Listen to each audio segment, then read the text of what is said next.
Hello there folks, welcome into Football Crazy, year 3 of Football Crazy already. My name is Kevin Egan, this here is Kay Murray alongside Des Norris as well. Really excited, Yep. Pleasure and honour that you're with us here for Football Crazy, and we've got an exciting year ahead. Lots of leagues getting back into action. Liga kicks off this week, and before we get started on all the games, beIN Sports now back on Verizon. Some brilliant news regarding that, and if you want to help us get back on Xfinity on Comcast, simply head to www.keepbeINonxfinity.com. Apologies. Go ahead. Yeah?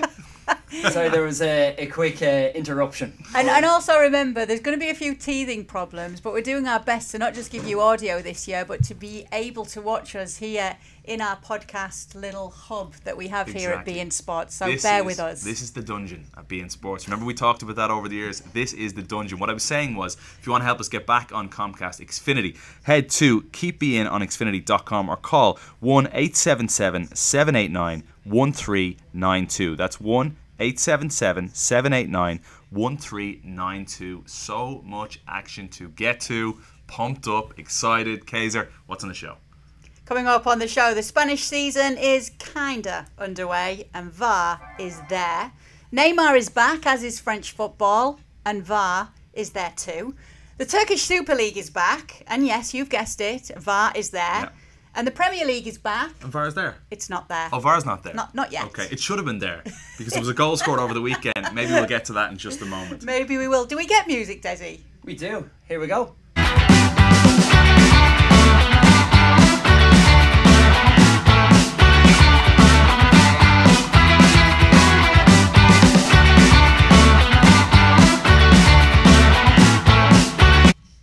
Yeah, welcome back inside. Kevin Egan, Kay Murray, Des Norris with you. We're going to kick things off with the Spanish Supercup.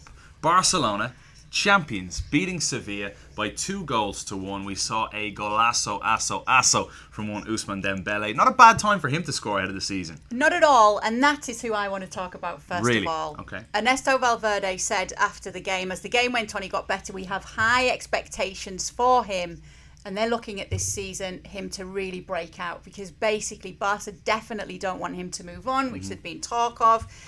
Bod definitely don't want him moving on, spent lots of money on him. First season, up and down, obviously, injuries really did hurt him. But returning to do this, what he did in the Super Cup, great for him. The signing of Malcolm, obviously, raised a few questions as well. But we looked at some stats last night, and this is fab. If you want to lace your stats. The first Opta-K of 2018-19 season. Yeah, it's actually a nod to Squawker, who said Ousmane's first team's goals and assists for club and country. Listen to how two-footed he is. Left-footed, 12 goals, 17 assists. Right-footed, 16 goals, 16 assists. Yet he says, I shoot better with my right foot. Wow. Well, I'm going to use ambi-pedal for the first time this season. There we go. Word of the show. Where's our red cards? It is a red card. It's not ambi-pedal. It's not ambidextrous. It's two-footed. Two-footed. All right, Nick McCarthy. Two-footed. What else? Lionel Messi becomes the most decorated player in Barcelona history. 33 trophies. And surpassing Andres Iniesta, captain as well for the year. Gerard Piqué scores. It surprised me he was able to overpass him so quickly after leaving. I would have thought Iniesta had a few miles on him. Guess not. No, Messi was so young. Messi was so young when he started that's what it was all about. You were just saying who? Gerard Piqué scores the opening goal of the game. It was a Messi free kick. Comes back. Was it a save off the post? Right. Back off the post, a bit of a save as well. Yeah. Gerard Piqué, the first game after retiring from international football. Yeah, we won't be seeing him doing that for Spain anymore. What is he, 31 or 32? A little bit soon to retire, or was the right time for him, do you think? Well, I'm surprised he lasted as long as he did with La Furia Roja, because they were quite furious with him for the last few years. So, I don't know. Yeah, good old there, Des. Nice right, one, Des. It's fun. See you next week, everyone. Vidal's gone to Sevilla, but Vidal's also gone to Barca too. Explain yourself. Got a little bit of Arturo Vidal action, and Alish Vidal now at the other club. Yeah. And VAR made an appearance, as you said off the top. It did, And actually, on the correctly so. first goal. Pablo Sarabia giving Sevilla the lead because VAR came into play. So, yeah, we saw VAR there, and maybe that will stop the Real Madrid fans and the Barcelona fans at least a little more moaning and saying that decisions go the way of these two teams. That's it. You bring up a fascinating point there. will we see all these decisions go in favour of Barcelona and Real Madrid at the Camp Nou and the Bernabeu? Because we've got VAR to lean on, and we're going to see an awful lot of that this year. And how many times throughout the year on Football Crazy do we say, oh, was that a decision that went in favour of them because of the venue they were playing at and the team that they are? I mean, as we saw in the World Cup, VAR was implemented overall quite well, but there's always going to be incidents where it's either not used or used incorrectly, as was the case for Griezmann's first goal against Australia. Remember, they consulted VAR and still got it wrong. Is it a bad time to bring up the curse of the Supercupper? Oh, you're doing it already. What are we, 3 minutes into Football Crazy? Do you want to bring up the fear clause as well while you're at it? No, not the fear clause yet, although that could come into play because the transfer window is still open everywhere but the Premier League. Basically, Gabi Amado did a fantastic piece last year on the curse of the Supercupper, which Real Madrid won last year. And it said back then that the last 6 champions who won the Supercupper did not go on to win La Liga. Now that's could be 7 because it was that it ended. Well, it is 7 because it ended up being Real Madrid not going on to win La Liga.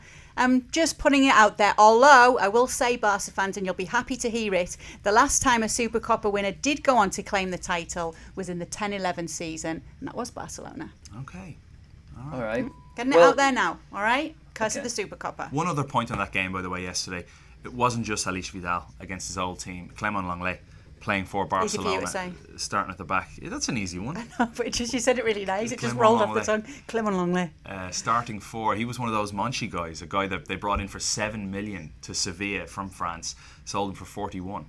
Not bad at all. No. Yeah, good business. Good business so if you can do it. Should we check in on the top 4 and what's happened since we were last here? Sure, why not, Kay? Where do you want to start? Well, Barcelona, because we'll go in order of who the top 4 were last season. Barcelona, strengthened and looking... They've strengthened their weekend. I'd say strengthened. Okay. You don't think they have? I'm not overly convinced, and I'll tell you why. I think that you lose Iniesta, you lose such a valuable leader in the team. Each and every one of those players, and I'm looking particularly at Luis Suarez, who they didn't exactly bring in someone who I think can really step up and be that out-and-out number 9. If Suarez shows the form that he showed at the start of last season, which was very poor, and he's just that little bit older and more sluggish looking at the moment, and I think it's time to replace Luis Suarez or bring someone in that can at least challenge him in the way that Gabi Jesus is challenging Sergio Aguero at Man City. That's a really fair point as well, actually, on the striking situation. He looked leggy last night as well. Elsewhere, we saw Barcelona pull away at the start of last season from Real Madrid when Ronaldo was suspended. Real Madrid couldn't score. Barcelona were very pragmatic. They were quite conservative in midfield, quite robust in midfield, kept things really tight and compact. Now Ernesto, and that suited Ernesto Valverde. That's something we said all along, was he's using the tools that he has to the best of his ability. But now he's got options. He can go with that approach in midfield because you have Arturo Vidal, you still have Rakitic, Busquets, Arthur now too. But you've also got the flashy toys, Ousmane Dembele and Malcolm. So what sort of system is he going to roll out? What's going to be his preferred system? I think there's a lot of questions about them, if I'm honest, and I'm not going to say they've improved in the off-season. I don't think they have. I mean, we were discussing this point earlier about what you do about Luis Suarez going off the boil. Messi's an alright false 9, isn't he? Yeah. So he is. You can always revert to that system, and then you do have the likes of Arthur, Dembele. And this is why I'm looking forward to seeing a flexible Ernesto Valverde, because I don't think that's anything we've seen so far. So the Supercup was a 4-3-3 with Dembele on the left wing, and as the game went on, he did link up well with Lionel Messi. I think there's a lot of positive signs. Yeah. They're favourites again, clearly. Yeah. They are. I mean, like with the bookmakers in Spain, they're favourites right now. You have to give them that tag, given what they did last season. The biggest change, obviously, was at Real Madrid, where Zinedine Zidane said, "That's it, I'm done. Just your 3 Champions Leagues in a row. Hope that'll do you." And Cristiano Ronaldo with the shock move to Juventus, which we've all had time to sink in, and it's we've processed that now. So it's a big new era at Real Madrid. Just this morning in Diario Es, this might upset you a little bit, Kev. They've gone with the BBA. Yeah, Bale, Benzema, Asensio. That will be the new BBA. The BBA. We just need another A. What? And then get the sponsors in. Yeah, exactly. Yeah, they could totally go with that as well. No, that's a missed opportunity. Low-hanging fruit. It really is. You're right. Get on it, BBVA. So where's your head at then? Improved? Have they regressed massively? I mean, you have to say this is an inflection point. I'd say you lose Ronaldo, there's no way you've improved over the summer. There's no way to prove right now. However, there's been that tier of player, right? That Asensio, Isco, Lucas Vazquez, Kovacic. For so many years, they've been still young and still relatively comfortable with being the impact players on the bench. They now reached the point where they had to play, and you saw that with Kovacic leaving to go to Chelsea on loan for the year. So if ever there's a time for those to step up and be stars under a certain manager that got the best out of them at youth level playing for Spain, it would seem like the perfect opportunity. I'm looking at Isco and Asensio in particular. Yeah, and this is a chance this year because they have to start focusing on the Liga title. You know, it's not, Real Madrid are not well represented at all when you look at the Liga title winners over the years. Yes, the Champions Leagues are amazing and it's a fantastic achievement, unprecedented achievement, but that seems to be where they're focusing their attentions this year, and I think that's what he's got to do. It is for me still, and I do like overall now. I didn't expect it, and I don't think they did, the appointment of Julian Lopetegui. I still think it's a safe bet right now to be somebody that they're not going to be too worried and putting every attention into, because they're still able to go, oh, it didn't work out, bye. And then maybe bring someone in that they had looked at originally, who didn't want to come in straight away when Ronaldo's just gone and on the back of a team that have won 3 straight Champions Leagues. What should the expectations for Real Madrid be this season? Realistically, and I know it's Real Madrid, so we're going to say win the Champions League, win La Liga, but realistically, new coach, you lose your greatest player of all time at the club, arguably. What should their expectations be, Des? That's a very good question. In a short space of time, they have to develop a style of play that's not, you know, get the best out of one of the best players in the world. Now they have to kind of show more cohesion. Like you said, Lopetegui is ingrained in the Spanish way of playing football, and those players know him inside out. He knows them inside out. So I suppose it's trying to establish that and then throw in a few world-class players into the mix, a la Gareth Bale, a la Thibaut Courtois. Well, Gareth Bale's just brought up something else. Yeah, Gareth Bale is. We've been doing Team Courtois, Team Kayla, and even Benzema. Is he now liberated? It's the emancipation of the two of them. Now that Ronaldo's gone, Benzema, maybe he is a world-class striker. We just forgot about him. He's a worldie for me. For Bale, though, it's a real time to be able to shine even more than he has done. Because let's not say he hasn't shone, because he has on many an occasion with Real Madrid. When did he shine at his best? When he used to play Barcelona. I would say when Ronaldo. Champions League. I would say when Ronaldo wasn't there. Yes, Played in a different position. He was arguments, very good, valid arguments to be made there. But with Gareth Bale, this is his chance now to really become the kind of figurehead of this club. You know, he's got everything in place to do so, and I think that this is his season that he has to step up. Has he the personality to be that guy? Well, that's interesting, isn't it? Because what do we consider a great personality? Does it have to be somebody who is extremely vocal? Does it have to be someone who has that in them? Not really, do it? Not really, is it? Because Messi's a huge winner, and obviously Messi's got the talent he has. It's otherworldly talent, but it doesn't mean that he has to, you know, he's quieter than most would think, and people might question his character just because he is quiet. And I think there's plenty of examples of, you know, more introverted personalities, like turning it on the pitch. Yeah, but they play on the pitch. He's missed like 50 games over the past 3 seasons, right? So it's been remarkable the amount of games he's missed. So he's just got to make sure he stays fit. Well, that's a big point. Well, that's a different point, isn't it? Staying fit. But it's part of the personality too. Why is it? Because I don't think you consider someone who misses so much time one of those personalities that can lead a club. If you're not available, and at some point, I'm sorry, at some point you question the mentality of a player who picks up injuries all the time. I know it sounds ridiculous to say, but you continue to pick up muscle injuries. You continue to pick up niggles and find your way out of the game. There's question marks for years about someone like Daniel Sturridge. And to be the leader of Real Madrid, you need to do everything in your power to stay physically fit and healthy. And he's a specimen. He's a phenomenal athlete, but he's just got to stay fit somehow. So he's got to get in those plunge pools, maybe follow a whole foods, plant-based diet. Stop playing golf. Do you remember, though, he actually did get rid of one of his sports cars because it was hurting his calves. I remember the pedals or the that clutch. Was early on. Yeah, it might have been a Ferrari or something. You know, I wouldn't know how it feels on the calves to be driving a Ferrari, but I do remember that was causing him problems as well. But there are a lot of players who are wired that way, where it's just unfortunate. They do pick up more injuries than others. That's fair. You know, Ronaldo and Messi are just incredible in every this aspect really in that one as is well. the litmus test for him. I mean, we've seen it on plenty of occasions that he's an excellent player, but to be the main man at Real Madrid, which is kind of the opportunity being presented to him now. And the forward cast around him are so young. He's got to be, apart from Benzema. And he's got some wise heads backing him up. In the back you know, line, Ramos, they've still Marcelo. hung on to Cruz, Modric for at time of recording, and Casemiro's still there. Like, that's an outstanding midfield to work off. Where will they finish in the league before we move on from Real Madrid? I'm gonna say second. Okay. I've said second on air already. I'll say third. Well, we should have said them third because I actually said we were going in order of last year's finishing 4 and I've skipped Atleti out. Sorry, Atleti. And sorry, Atleti fans. Let's talk about Atleti. They have to address the problem of the lack of goal scoring last season. Yes, they finished second, but that's where they really needed to look at things. We're just looking at the figures this morning. Only 58 goals in 38 league matches last time around. And just to put that into perspective, Celta, who finished 13th, so not even the top of the table, scored more goals than a team that's finishing second in La Liga. And so they've brought in a man that Matteo Bonetti refers to as the player formerly known as Kalinic. I mean, you're looking for goals, you bring in Kalinic, you're having a laugh, Simeone.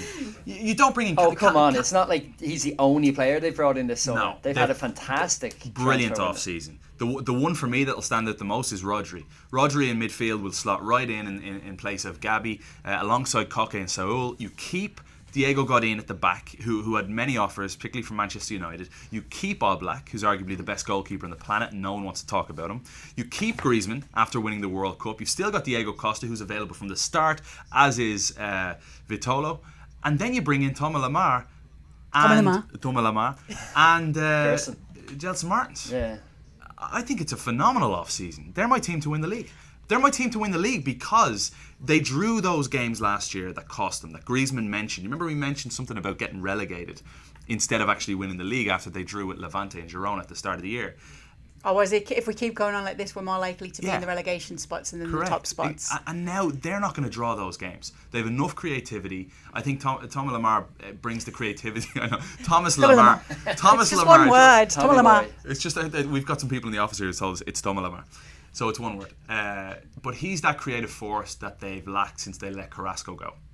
And I think they're primed for a wonderful season. And I have to bring up Griezmann choosing to stay there. Obviously, it feels like a millennia ago. Yeah, a woeful marketing campaign the way it was done, which Gerard Piqué was behind, right, and got into trouble for. Very strange. Anyway, the fact he decided to stay says so much on both sides. It's not just for what it says for the club and his belief in where it can be and Diego Simeone. It's what it says for the players around him. It's like, oh, and then he comes back a World Cup winner. It's like this World Cup winner wants to stay at this club. He sees this club going forward. Okay, I'm going to put my time into this club as well. I believe in this club too. I believe. What else? The one that Metropolitano is the venue for the Champions League final this year. So if ever there was an incentive for Atletico Madrid to really hit the ground on the Champions League front and maybe cast aside something else, I'm looking at you, Copa I'm just del Rey. Imagining 9 months in the future where they lose to Real Madrid at home. Oh, stop!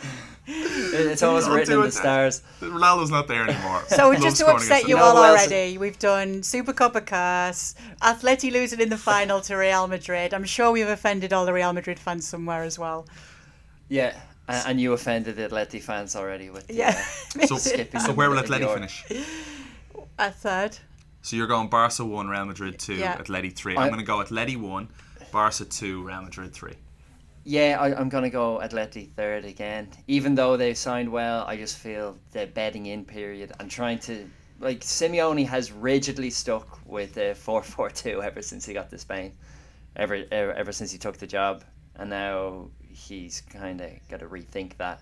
So it remains to be seen. Because incorporating, playing Griezmann, Thomas Lemar, and Diego Costa together, that requires Lemar a on the bit left. You play Koke kind of on the right. But he's not like an out-and-out winger. Like, not in the system that Atleti are used to. I don't think that's how you get the best out of Lemar. Mm-hmm. So, I don't know.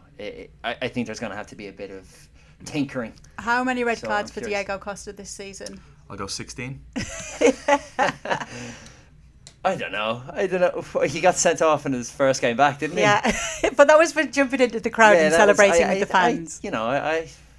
I'm gonna stick my neck out and say 0. I'm going to say 2. 0. Yeah, I'm more likely to be 16 than 0 when I was having a laugh. I loved Willian's comments, by the way, when he was speaking recently. He spoke about Diego Costa and he spoke about Conte. We all know Willian doesn't exactly like Antonio Conte. He's gone on record today. Yeah, exactly. I saw that saying no chance he'd stay if Conte was still there. But he spoke about Diego Costa. He's like, how could you let a player like Diego Costa leave? And he spoke a little bit about how good he is. And he's there from the start this year too. I think it's a big and important factor in this. Love him. Love him. Add so much more. With arrested Diego Costa. That's like terrifying. The spirit of Simeone just onto the pitch. And you always need that in a team. You always need someone who can project those reactions. And I love that with Diego Costa. We've got to talk about Valencia. Yes, we do. Fourth, and didn't let fourth slip from them last year. Made sure they made that spot their own. Stayed up in the top 4 spots. And I'm very happy to see Kevin Gameiro going there, not just going there for about $18 million plus bonuses. He's also done a Robbie Keane and said, actually, stop. I promise he has. He didn't. It was a dream to sign for Valencia. He absolutely did say it's always been a dream to play for Valencia. I love Gameiro. I absolutely love him. So to go through their signings then, they keep Kondogbia. They sign him officially for like close to $30 million. Kevin Gameiro. They bring in Michy Batshuayi on loan. So you're looking at a Gameiro Batshuayi front line. Zaza's still there too, right? He is. Well, yeah, people are wondering what's going to happen with him at the moment, though. I like the look. Him and Marcelino weren't exactly best of pals. Yeah. But Batshuayi and Gameiro is a nice pairing. It is. And you know what's nice about Batshuayi going there? It's Valencia and... Team of the Bats. He's the Batman.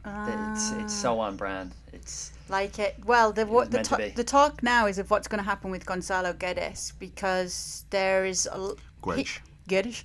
He wants to go back there where he's been from PSG. He loved it there. Everything happened for him there. And I was disappointed that it wasn't his World Cup, because obviously with everything we'd seen from him last season, I was telling people, you've got to see this guy. You've got to watch him. So give him another chance if you did only see him in the World Cup, wherever he may be.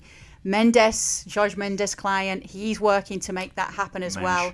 But there's a bit of a difference, because PSG wants 60 million euros for the player, where Valencia are able to pay about 45. So it looks like it could happen, but it's not happening yet.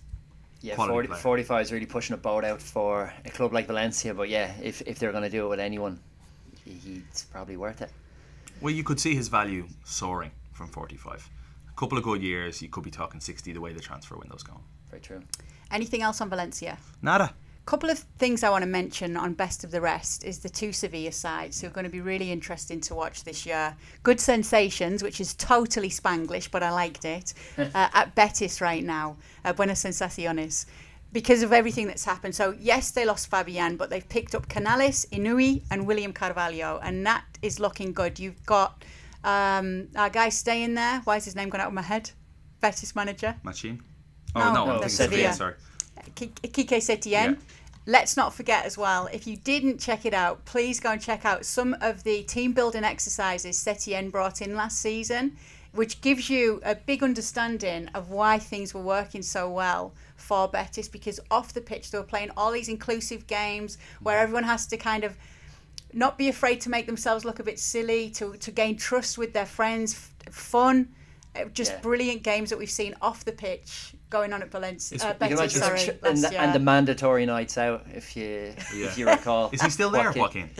Joaquin, yeah, he's still there. He's still there. Yeah. Well, again, when you talk about someone embodying a team, he's a big part of those team building exercises. Absolutely, yeah. Team building exercise.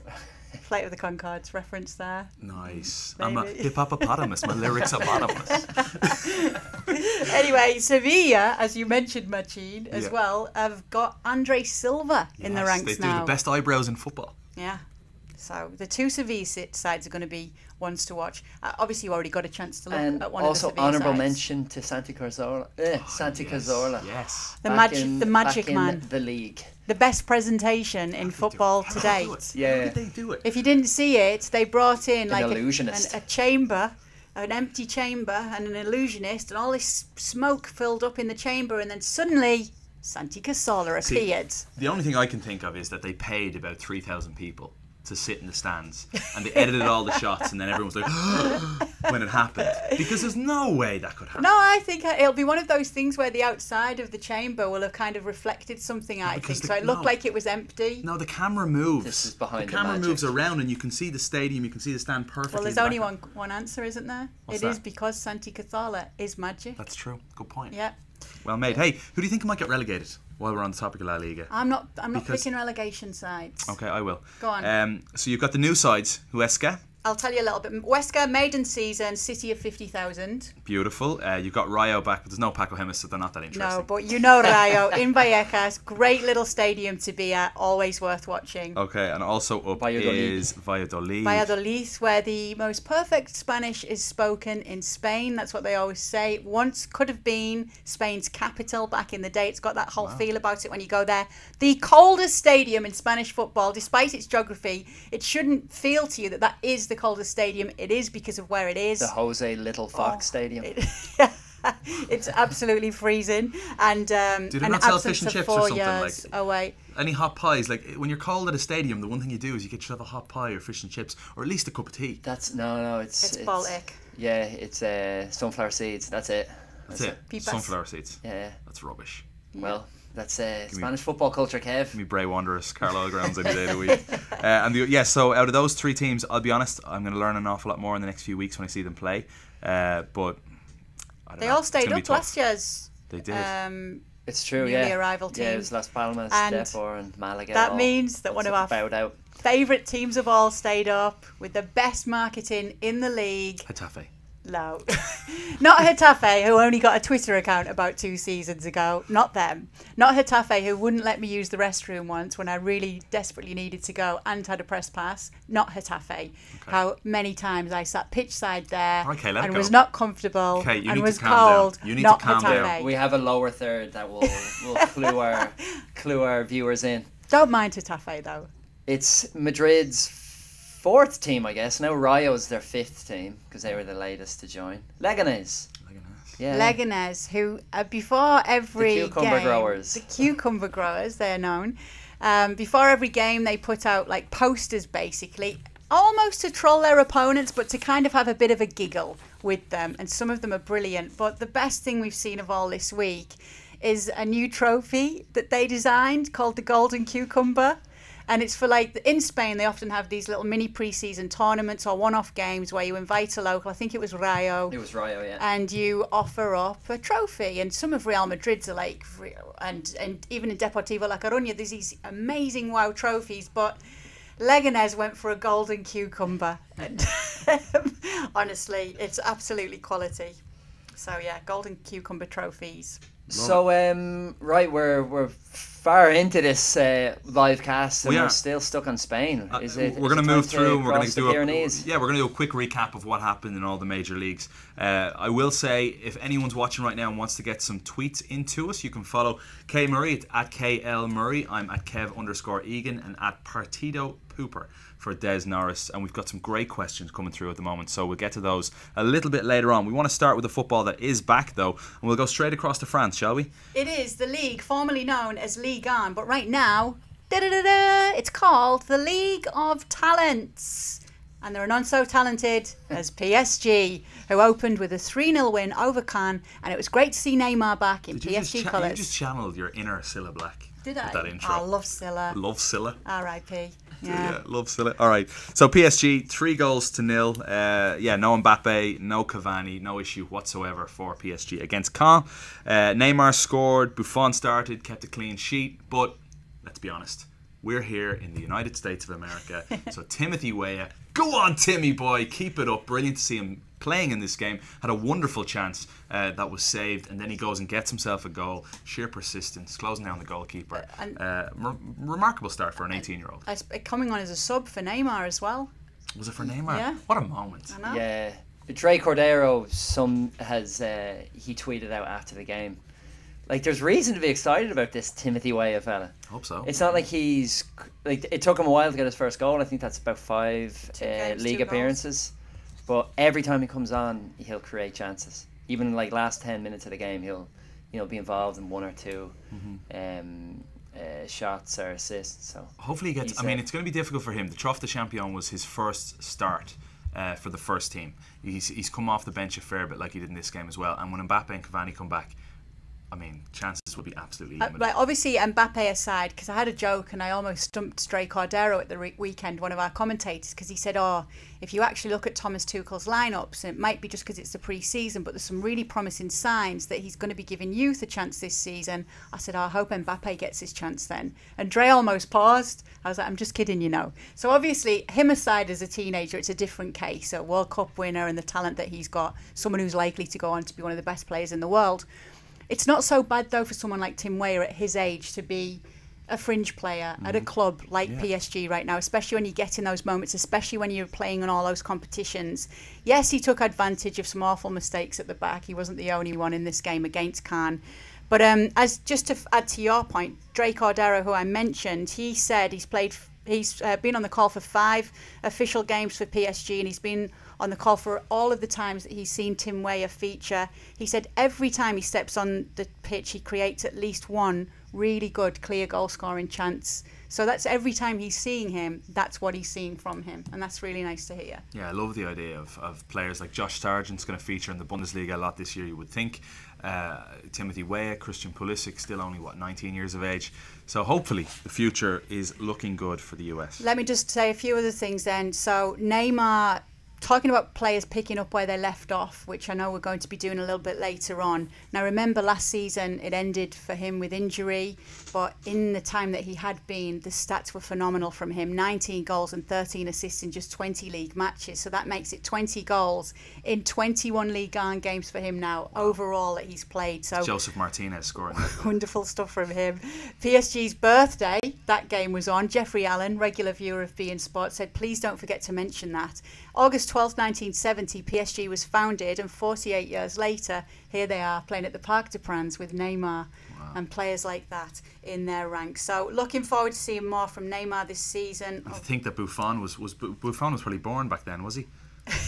probably just then, 40 years old. Oh, he's keeping clean sheets. Do you know that one of our makeup artists, Roxy, she said every time she hears the name Gigi Buffon, she thinks of like a kind of French burlesque dancer from the Moulin Rouge. And it's so funny now, I can't unhear it. Gigi Buffon.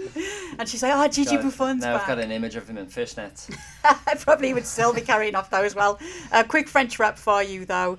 Other pointers that last season's top 4 in France, they all won their games, their opening games at the weekend. Obviously, it's the top 3 in France that we should point that out because there was such a big gap between. So it was PSG, Monaco, Lyon, then Marseille last season as 1, 2, 3, 4, and then there was a huge gap. So hopefully those sides have strengthened a lot as well in the off season. They'll challenge Paris Saint-Germain. And you say that because that is such a big gap from the others. Whereas for Marseille, it was just a point that separated them from third place, and they missed out on Champions League. And 2 points above them was Monaco.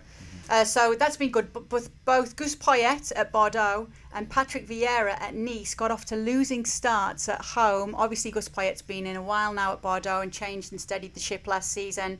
Patrick Vieira, though, not the start he would have hoped for. Mm-hmm. Definitely not. Patrick Vieira also making pretty clear that Mario Balotelli will be on his way quite shortly. So we'll be curious to see where Mario winds up. Well, what you saw from Patrick Vieira, forget about Lampard, and I'm just going by his time with NYCFC. He brought in older players because that's what I think the club wanted to do in Lampard and Pirlo. David Villa was a tremendous success and still is, scored at the weekend, but he brought through youth. He had a real identity and it took a little bit of time, but one of the first things he did was sign someone like Jack Harrison, who's now playing for Leeds United under Marcelo Bielsa. I think you'll see an awful lot of youth given a real chance, and you'll see a clear philosophy in terms of what he wants to do in weeks to come. Give him a little bit of time, I'd say. Yeah. It was just a 1-0 loss. It was a goal in the second minute from Reims, returning Reims to the top flight. So obviously it was tight. It's early season, and this is a new team in the top flight, and you know they're always going to be super pumped to be playing that first game back in Liga. So yeah, we'll keep our eye and we'll keep you posted on how Patrick Vieira is doing. It would be remiss to talk about Liga and not talk about the best player on the planet, Memphis Depay, right? Absolutely. Yeah. He is a hero. of this podcast is Memphis Depay. And after scoring at the weekend, the second goal for Lyon, Bertrand Traoré scored the opener in the 2-0 win against Amiens. He was a little bit rattled when he was pushed on whether he'd said... Let's hear the man. Okay. So, yeah, this is post-match getting interrogated. You said Lyon is maybe not a big club for you. That's not what I said. Yeah. So what? Okay. What did you say? And what is your feeling now? I think everybody who see the interview know what I said, and then all the other media online on social media, they change some words. I don't say Lyon is not a big club. I say every player should have a dream to go to one of the biggest clubs in the world. And in France, Lyon is, for me, one of the biggest clubs, definitely. And I just have the desire to always reach for the highest top that I'm capable of, and I'm not afraid to speak about that. So, not any disrespect to OL or to the fans or to the club or anything, because I'm very happy and I'm grateful for the chance they be giving me. But I think that people always try to put it in different contexts, and you know, I hope you understand it now. I understand it. So you want to stay? Oh, sorry? You want to stay here? So that's the end of it. It was Margot who was on the behind the mic asking those questions and getting this answer from him. Have to defend Memphis, to be honest, because he did say he wanted to join a bigger club. And even before this had been said at the weekend, I actually admire what he'd said when he'd been pushed on it. He said he's happy at the moment, and of course he wants to make the step to a bigger club. We'll see when that is what he said. For as long as I play here, though, Lyon, I will give 100%. I'm happy with the players and the quality around me. And if a big club comes, then I'll start the discussions. I can see how the words can be twisted. I like his honesty, so that later on, if he does move on, he can say, well, it's no secret. And the fact that he said he's always given 100%, he is always giving 100%. 18 goals in his last 10 games in Liga. You cannot fault his application. Involved in 18, right? 18 goals involved in 18. Yeah. 11 goals and 7 assists phenomenal. In that time. Yeah. Outrageous. Yeah. Again, I'll repeat, the best player on the planet, Memphis Depay. Can we just remind you that last season he did say, and we had a bit of a giggle, that just consistency was stopping him from being at the level of Messi and Ronaldo. Well, you got to love the confidence of the young man. But yeah, that is it's totally fair. To have ambition to want to play for the biggest clubs in the planet, and he's not doing a Thibaut Courtois. He's showing up for training, showing up for matches. So I don't think anyone can have any ill feelings towards him. I love that forward line.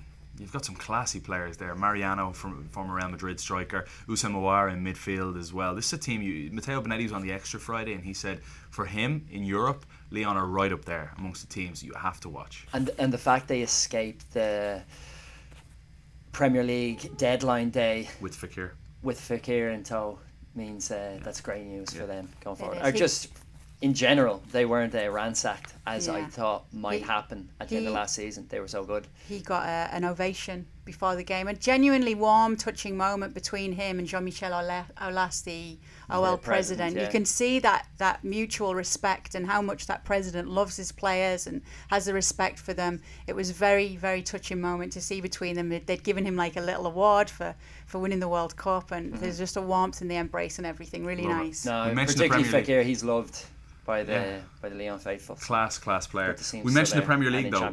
Shall we get across? Let's go over to England and the Premier League. And Wales. Is there a Welsh team in the Premier League this year? So that's why I do the British flag.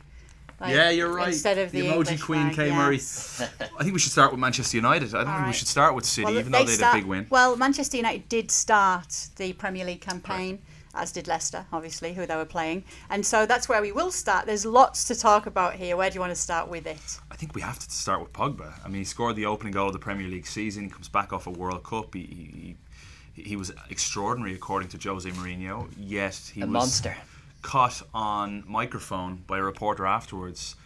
It sounded to me like it was nearly done in a sly way. Someone said, "How you feeling, Paul?" And he said, I'm not happy, so you can't expect me to be a happy footballer."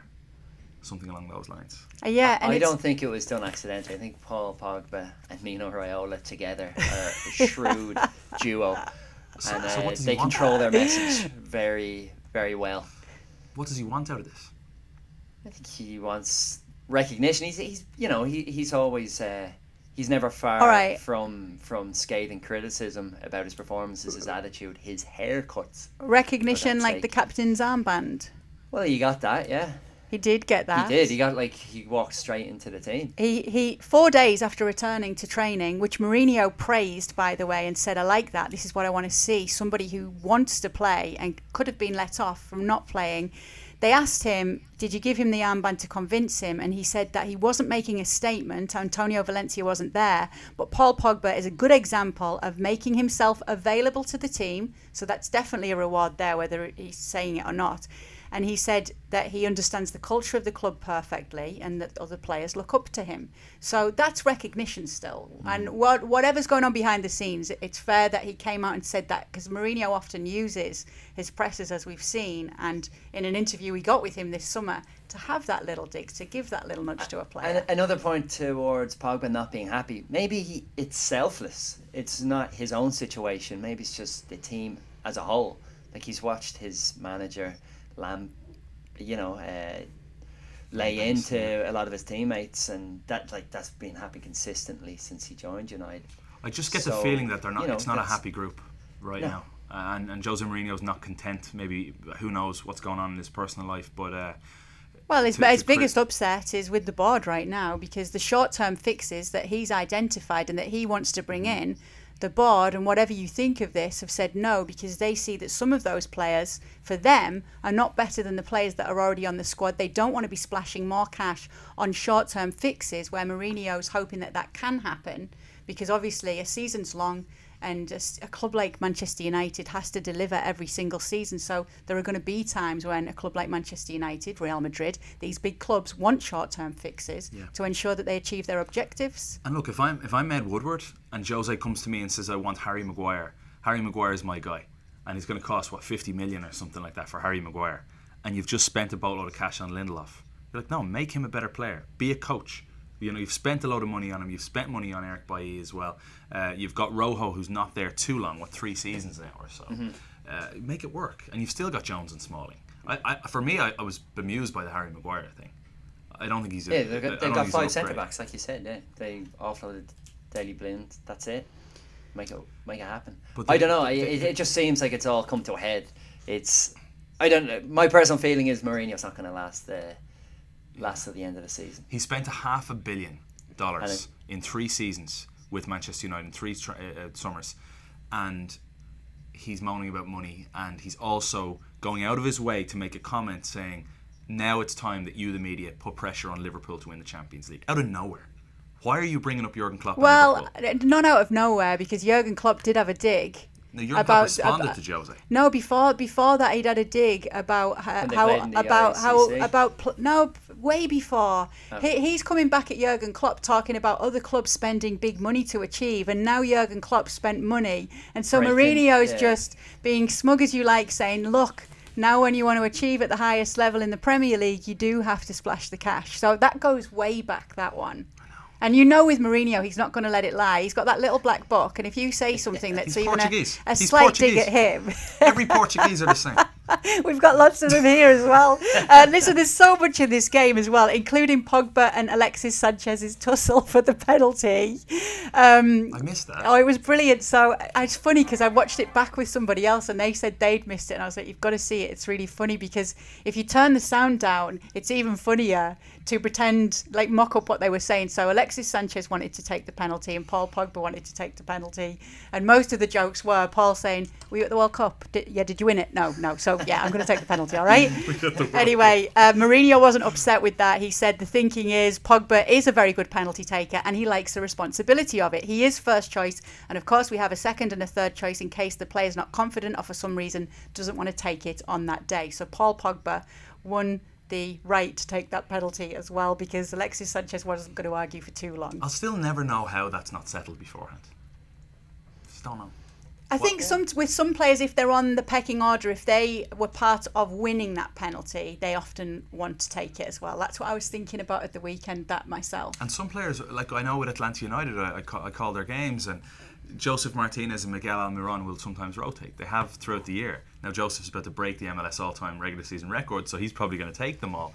But players who have respect for each other will rotate, and they'll know who wants to take it. But Pogba and Alexis Sanchez, they bicker over it.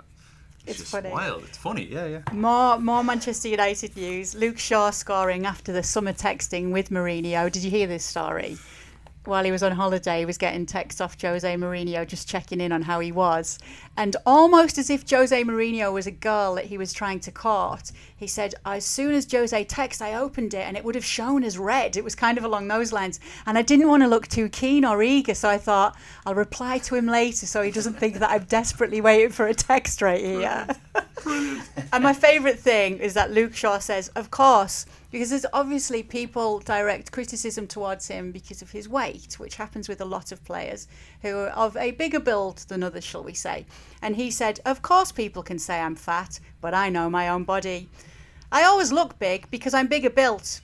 And I guess you could say I've got a bit of a Wayne Rooney body. You said that? Actually said that. I love it.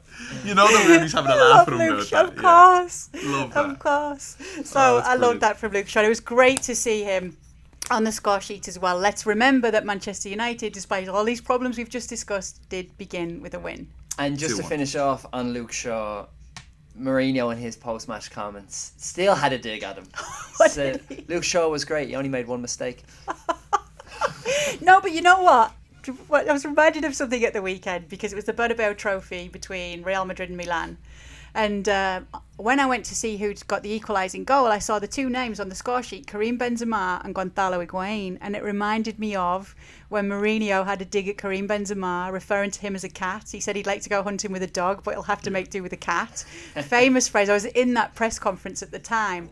He got the best out of Benzema on that occasion. So when Mourinho is at his best, I'm not saying he is now, but when he's at his best, he does know which players to put the arm around and which players to kind of show some tough love with. And maybe that's working with Luke Shaw. Elsewhere at Liverpool, a 4-0 victory over West Ham, a side that looked fairly shoddy, let's be fair, but They've spent big though, West Ham themselves. They have. A player like Felipe Anderson looked decent in flashes, but I think they looked shoddy because Liverpool were just so good. They were so complete throughout, and I think you look Salah 17 minutes or whatever to get back scoring. Mane scores 2. Keita in midfield was absolutely brilliant. Even Wijnaldum, He really was. Milner was superb, and that makes me think about their midfield and the fight for places there when you've Fabinho who's looking to try and break in. Lallana's fit again. Lallana fit again too, yeah. Sturridge comes in coming on and his first touch is a goal. 20 seconds later, yeah. Saying how happy he is to be back. And I think he compared it to leaving a girlfriend and then realising you miss her. And once you've gone, you want to go back. He actually used that comparison. I promise they're all using these references themselves. I just, I'm just passing the message on. Yeah, so West Brom is probably the worst rebound you can imagine, all right? Yeah. Oh, yeah. So 4-0 for Liverpool. That's because West Brom have a boiler mascot. Have you seen that? Their sponsor is a boiler company. So they've got their mascot is a boiler. And I did see that. It looks like a milk carton.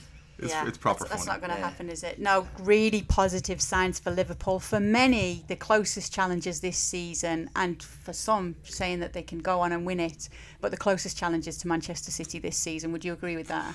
I think so. However, I've said on record that I think Chelsea will click beyond belief, and they're going to be the team to surprise this year. I think Manchester City, to try and repeat what they did last year, is just asking too much. Last season, Man City finished with 100 points with a goal differential of, it was 79 plus 79. Like, that's remarkable. Liverpool finished on 75 points. So can they close the gap? Can Man City slip up enough and Liverpool close the gap enough to challenge Manchester City? I think it's too much to ask of any side. Yeah. But I think Chelsea under Maurizio Sarri, with a 3-0 win away against Huddersfield, when you had Hazard on the bench, when you still have other players to come into the team, I think there's a side that you really need to keep an eye on. There was no Sarri ball, wasn't yet, and obviously that's going to take time to see him implement his style of play and his ideas. And you have to say, for Huddersfield, I'm not saying the scoreline flattered Chelsea by any means, because they worked hard still and got the best out of the early season players and everything they've got. But it wasn't the biggest story of the game. And I know it's going to change for Chelsea going forward, and things are going to come into play for them much better. And obviously this is a great start. Jorginho, though, what a difference he's going to make, and especially because he's already bought into Sarri's philosophy. And he's their conductor in midfield. He was the conductor for Sarri. So if you're going to pick one player, many people might have jumped at it and said, no, bring in Insigne, bring in Mertens. No, you want to bring Jorginho in. He is that guy in midfield that dictates for them. I think it's a wonderful signing.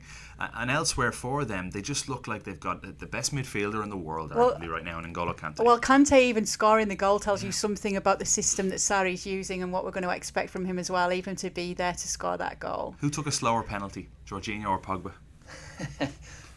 There. Well, Pogba, according to a report I've seen today, I don't know if it's true, apparently got that from Neymar when they were teenagers playing in similar tournaments. He'd seen Neymar taking a penalty that way and perfected it on his own. Saw that in a story today.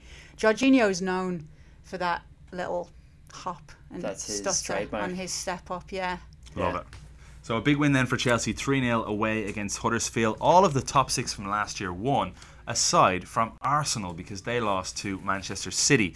And the Gunners looked lacklustre, to say the least. I mean, there was nothing from Unai Emery's side to impress.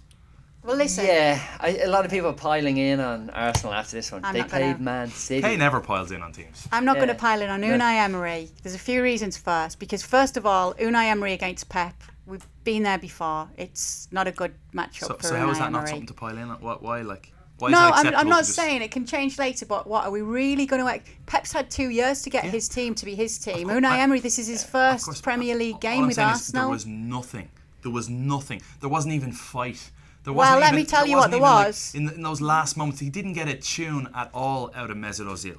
Like, his work rate was like it was last season under Arsene Wenger. I was watching the game in disbelief, thinking, you're at home in front of your fans with a new manager. Usually we see some sort of spark. There was nothing, and Manchester City didn't even have to get out of second or third gear. Would you be surprised? Would you be surprised if I told you that no Premier League team ran more kilometres over the whole course of the game than Arsenal this weekend? Because they were chasing shadows. It's still an energy and a passion and a desire, which is evident. What he'd asked for. I didn't see anyone set the tempo of the game with a crunching tackle in midfield. Lucas Torreira, I was disappointed not to see him start. I understand why. Coming back off a World Cup and he's coming into a new team, I think he'll make a big difference. The young fella in midfield that they brought in from League Two, difficult for him. Difficult for him. That was kind of eyebrow raising. He played the full game. To even let him play, but then. Because obviously it's always going to be errors that are called upon, but if you look at the players' game in its entirety, you can still see quality in the players that he's brought in. Another few things, yes, Unai Emery against Pep Guardiola, that was their, I think, 10th meeting. Pep's won 6 and drawn 4, so Unai Emery's never managed to get the better of Pep yet. And there does need to be patience. I'd just like to say who you're agreeing with, though, Kevin, Big Sam Allardyce. He said Emery's style of play was stupid.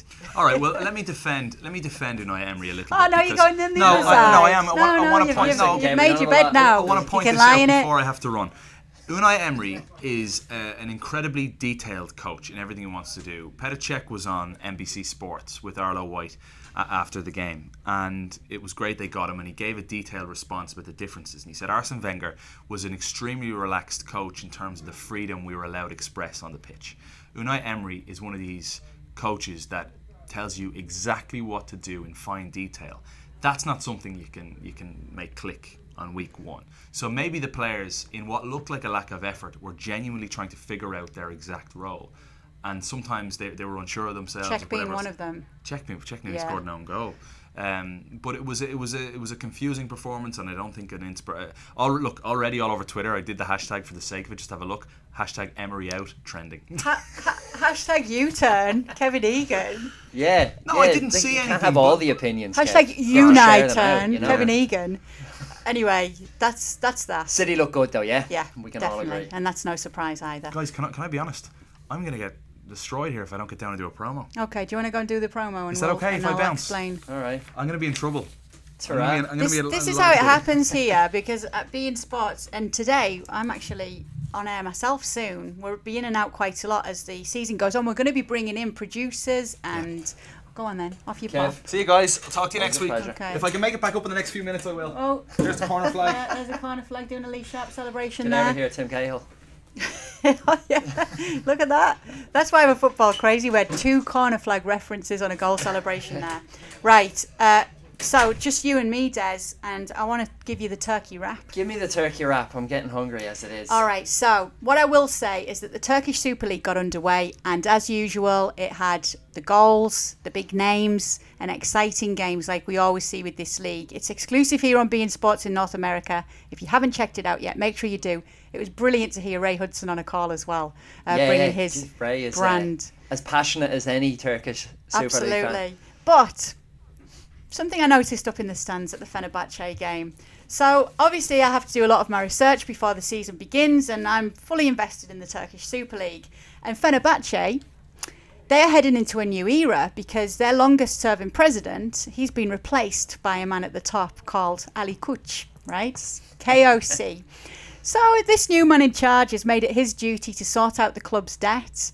And he's also earned a lot of praise from those around him, including Besiktas president Fikret Orman, who said, "There is such a positive vibe in Turkish football right now. I think we need to thank Ali Koç."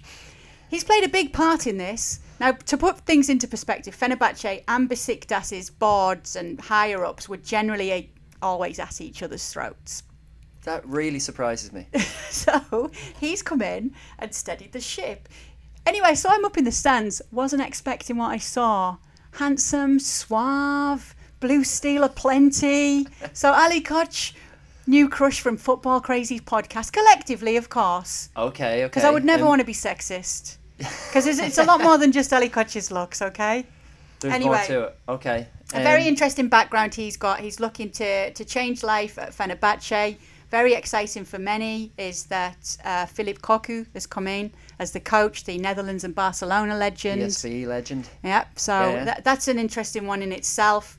And the top teams all winning on the opening weekend. You can catch the Turkish Super League show if you do have beIN Sports every single Tuesday. And now it's going out in Spanish as well. So it's with Eric Krakauer and George Di Metellis in English. You get a full wrap of everything you need to know. And it'll help you catch up with your knowledge if you are new to Turkish Super League as well. Our colleague John Wilkinson summed it up nicely in regards to Turkish Super League. It's the place where all the players you forgot about are still kicking it. It is. And so you can see it in Spanish as well with Jose Hernandez. And if you are on board the Ali Koç train, you can actually get T-shirts. There are actually T-shirts of the new president of Fenerbahce. We'll include the link in the copy. I would like one. Okay. I'm a Fenerbahce fan because I pulled them in the sweepstakes last year, and so I've decided to stick with them for another year. Oh yeah, I thought it was the Guti connection now. Oh, there could have been that as well. Yeah. Love Guti. Well, time is running out, Kay, so I suppose, as we always do, we should finish off on our famous power rankings, huh? We should. Although, should we give a little answer to a question before we get into them? Yes. We shall. It is a. Did we ask the question? We did. Kevin and I actually did our jobs for once, and we asked. Actually, we're getting a few questions here. So one of the first questions that came in, though, because we are pretty tight and we're a bit over, as you can see, was from an esteemed friend of the show, Andy Colton, and he asked us, "What about Ronaldo taking off his shirt when he scores? I'd like to ask the Football Crazy panel, which player in soccer history would you not want to see take their shirt off?" Welcome back. Always a good listen. I'm not going to be mean. I'm just going to say, even though I've seen them take the shirts off for a different reason, and obviously Iniesta's was iconic in the World Cup final and it had a message for Dani Jarque, and there's players like this where you'll see they have a vest underneath. Mm-hmm. So mine is when it's a legendary player who's kind of known for his elegance and class, I prefer not to see that celebration from them. So a player like Kaká is a player that I'd be like, no, it doesn't suit you, that celebration. I don't want to see that from you. Unless he's wearing a tuxedo underneath his shirt. He probably is every single game. Yeah. But anyone comes to mind for you? I mean Ronaldo. I've seen it so many times, and it's a lot. It is a lot. It is a lot. I mean, yeah, we all get it. You work out. A lot of abs going on there. A lot of abs. Yeah. But yeah, I suppose that's just begrudgery on my part. So Good question. that says more about me than Ronaldo. Well, maybe. Power ranking time. And in at number 10, we have to say, we're sorry, we're going to go there. In at number 10 for the new season, Messi and Ronaldo. Yeah. Both made history at the weekend. Ronaldo scored his first Juve goal, albeit in a friendly against Juventus B, but still scoring in the black and white stripes. And Messi became the winningest, I'm allowed to say that word because I'm in North America, the winningest Barcelona player. Well done, lads. All right, number 9 is Portuguese managers face-to-face on week 1. That was Wolves-Everton with Miguel Gordoza against Marco that was Silva. in... I'm getting You're getting your managers mixed up. Let's start again. Let's Miguel reverse. Cardozo, Nantes against Monaco's Leonardo Jardim. Yeah. And then Wolves, Nuno Espirito Santo against Everton's Marco Silva. Yeah. It was a good one. Honours even in the Premier League, and Jardim getting one over on his counterpart in Liga. Now that he's not here, we're just going to tell you that for a long time, Kev has just assumed and never thought about it that Leonardo Jardim was French. We just found that bombshell out today. Yeah, we just had to Kev's break a the fraud. news to him. Total fraud. It's actually Portuguese. Sorry, Kev. In at number 8, pink hair, don't care. Ryan Babel debuting pink hair and scoring a goal in Besiktas's 2-1 opener. As Des said, as John said, our esteemed colleague, this is the league where you'll see many players that you maybe had forgotten about. And I wondered Dutch where they'd hip-hop gone. artist. Dutch hip hop artist too. Well, his hair is kind of like the days of. Do you remember Eve? He's trying to go for that, although she carried it off a lot better than he did. Yeah, who's that girl? Who's that Babel? Number 7, Kay. I believe you've got some insight into this player. It's Richarlison. Now, for me, I like everything about this player. He has that look about him as well, and that swagger and that stance where it just reminds me of those Premier League legends. I'm not obviously saying he's a Premier League legend. He just has the look of someone who could go on to be one. Scored with his first shot for Everton, got a second too, living up to every penny of his hefty price tag of £50 million, $63 million. But the reason I bring him up is because Silva has been high on this kid always. I think he'd spent his evenings in Austria in the pre-season when he first brought him in at Watford, watching him, making sure that that's the player he wanted when he was still playing in Brazil. Now, a lot of people talked about his form dropping off at his former club. But what Marco Silva had defended him and said is that you forget that he'd come from having played part of the season in the Brazilian league. He had a 20-day break. In those 20 days, he changed continents and moved to England. And then he went on and carried on a full season. So that has to be taken into account as to why his form dropped off. And the physicality, etc., the Premier League. So I'm having him, absolutely. I thought he was brilliant at the weekend. I'd have him for his nose alone. It almost looks like it was cast from the same mould as Zlatan's. And that's a good sign. Yeah, it is. Number 6 is Ali Koch. Ali Kuch, I think. But I'm probably wrong. I went from Farvo. Any Turkish speakers out there, please drop us a line. Tell us how to pronounce that phonetic landmine. The handsome and dashing Fenerbahce president who's bringing world peace to Super League. World peace to the Super League. I mean, and it's well overdue. Educated in Harrow, in London. Then he went to Rice Harvard University and then on to Harvard Business School. Oh, wow. But I suppose when you are part of Turkey's richest family, these things are made a little easier for you. I guess that helps along the way. Number 5, I'll stick with it. Wayne Rooney. For those of you who haven't seen it, Wayne Rooney provided a last minute, how do I describe this? A last ditch tackle to prevent his side, DC United, throwing a 3-3 draw away. Look up tenacity in the dictionary and this is going to be the image. And then he provides about a 50-yard diagonal cross into Luciano Acosta to wrap up a 4-1 win. Or 4-3 win. 4-3 win. So yeah, it's very good. We were discussing this before the show. Is it really that good, okay? Well, I don't want to upset everybody. I know Kev's gone now, so we can talk about this. I don't want to upset everybody because I am a huge Wayne Rooney fan. I've always been flying the Wayne Rooney flag. I thought it was great. I loved the story. I loved the time it was in the game and what it meant. And I wonder, had it not been at that time and for what it meant, it would have been as lauded as it was, because that's the type of drive and passion you'll often see from Premier League players. Obviously, he's not in the Premier League anymore. Player chasing back to win a ball back like that. So I thought it was amazing, but I'm just saying I'm surprised it's gone as viral as it has. And sorry, guys. Luciano Acosta deserves a shout out as well. Yeah. He scored a hat trick. I know. And, but everyone loves Rooney. Yeah, it's true. Especially Luke Shaw, who can blame the Rooney bod. Ray Hudson sighting just walked past, just to let you guys all know. I see his loafers.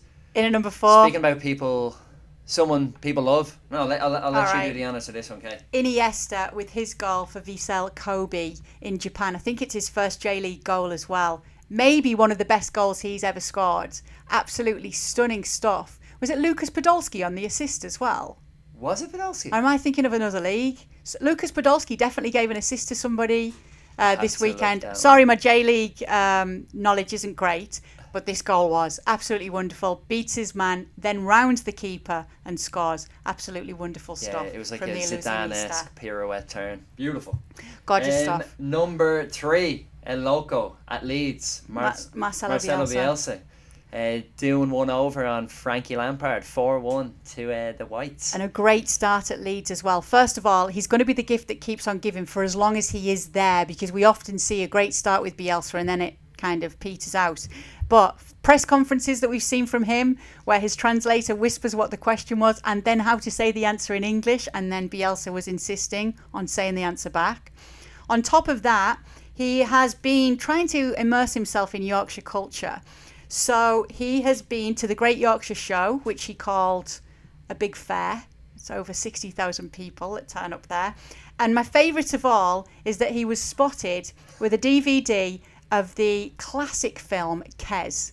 Kez is the story of a little working class boy who spends his spare time studying falconry and training his beloved bird Kez. The Kestrel. It's a very sad, very gritty northern drama, and it's been taken very well that Marcelo Bielsa has watched that. I would love to have seen him watching that. Yeah, particularly the scene where they're playing PE and the referee thinks he's Bobby Charlton.